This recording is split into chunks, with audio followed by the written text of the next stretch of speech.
पे share transfer हुआ है, उसकी 76% हिस्सेदारी राहुल गांधी और सोनिया गांधी के नाम पे है। तो उसमें भ्रष्टाचार मूल रूप से यदि किसी ने किया है तो कांग्रेस पार्टी के पूर्व। ईडी ने नेशनल हेराल्ड केस में राहुल गांधी और सोनिया गांधी का पूरा सच सामने लिया है। नेशनल हेराल्ड केस में किए गए घोटाले का पूरा सच सामने आ चुका है। नमस्कार, मेरा नाम है प्राची त्रिपाठी और आप देख रहे हैं न्यूज अड्डा।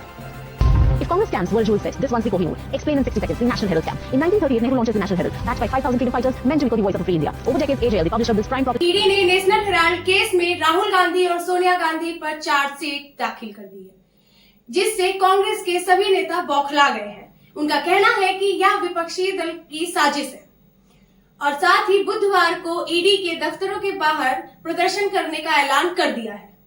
अब इन सब के चलते आइए ये जानते हैं कि आखिर ये नेशनल हेराल्ड केस है क्या। तो बात है 9 सितंबर 1938 की, जब पंडित जवाहरलाल नेहरू नेशनल हेराल्ड नामक न्यूज़पेपर लेकर आते हैं, जिसकी मालिकाना हक एजेएल एसोसिएट जर्नल कंपनी के पास होती है। इसका देखरेख सब कुछ एसोसिएट जर्नल नामक कंपनी ही करता है।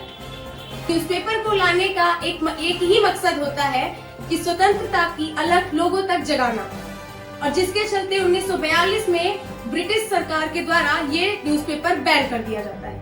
1945 में दोबारा से ये अपने कार्यरत में आता है।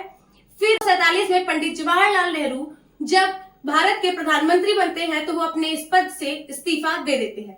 फिर उस समय वो नेशनल हेराल्ड न्यूज़पेपर के एमडी फिरोज गांधी को बनाते हैं, जिसके चलते वो अपने पूरे कांग्रेस परिवार को नेशनल हेराल्ड के ट्रस्टी बना देते हैं।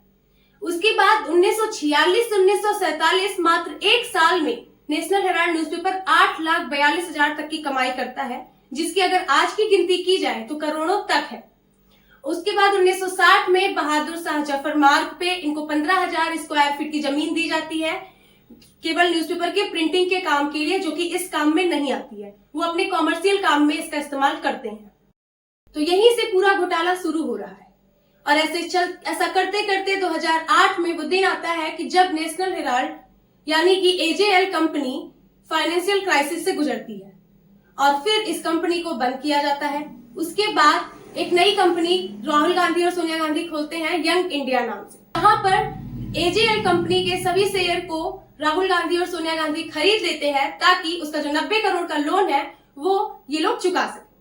आपको बता दें कि यंग इंडिया कंपनी जब खोली गई थी तो उसका 38% शेयर राहुल गांधी के पास और 38% शेयर सोनिया गांधी के पास था। तकरीबन 76% शेयर गांधी परिवार के पास ही था और बचे हुए 24% शेयर इनके अपने ही कुछ लोगों के पास था।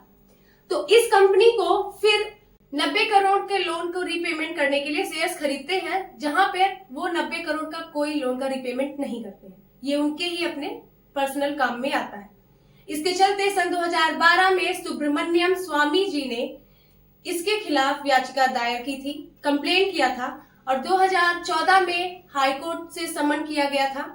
फिर 2016 में इस केस पर रोक लगाने के लिए फिर से एक याचिका दायर की गई, जहां पर कोर्ट ने साफ इनकार कर दिया था कि इस पे कोई रोक नहीं लगाई जाएगी।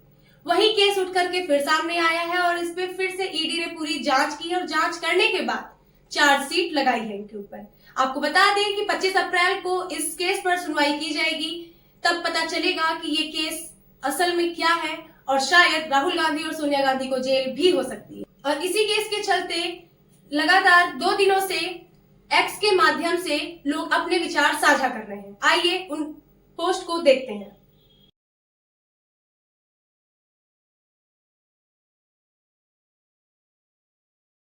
जब कांग्रेस नेता बीजेपी पर सीधे सीधे ये आरोप लगा रहे हैं कि ये उनकी एक सोची समझी साजिश है हमें फंसाने के लिए, तो इस पर देखिए बीजेपी प्रवक्ता सुधांशु त्रिवेदी ने क्या कहा। नेहरू जी के जमाने से ही था कि जो निवेश हो रहा है नेशनल हेराल्ड में वो बहुत मुनाफे का हो सकता है, ये गुड बिजनेस इन्वेस्टमेंट है और इसलिए इसके शेयर या डिबेंचर किसी भी प्रकार से कोई घाटे का सौदा नहीं माने जा सकते। इसका मतलब प्रॉपर्टी, घाटा, मुनाफा, बिजनेस प्रपोजिशन, ये विचार शुरू से था। आज कांग्रेस से ये नैतिक सवाल है कि अचानक आप इसके ऊपर अब वो भावनात्मक और जैसे कि स्वतंत्रता संग्राम के लिए दिए गए दान या चैरिटी का विषय कैसे करें, जबकि सरदार पटेल कह चुके हैं इसमें चैरिटी से कुछ धरना देने की बात कर रही है। धरना देने का अधिकार उनका है, लेकिन जमीन और फंड लूटने का अधिकार नहीं है उनका। On behalf of the BJP। तो आज के लिए इतना ही। ऐसी ही खबरों के लिए बने रहिए हमारे साथ सिर्फ और सिर्फ न्यूज अड्डा पे।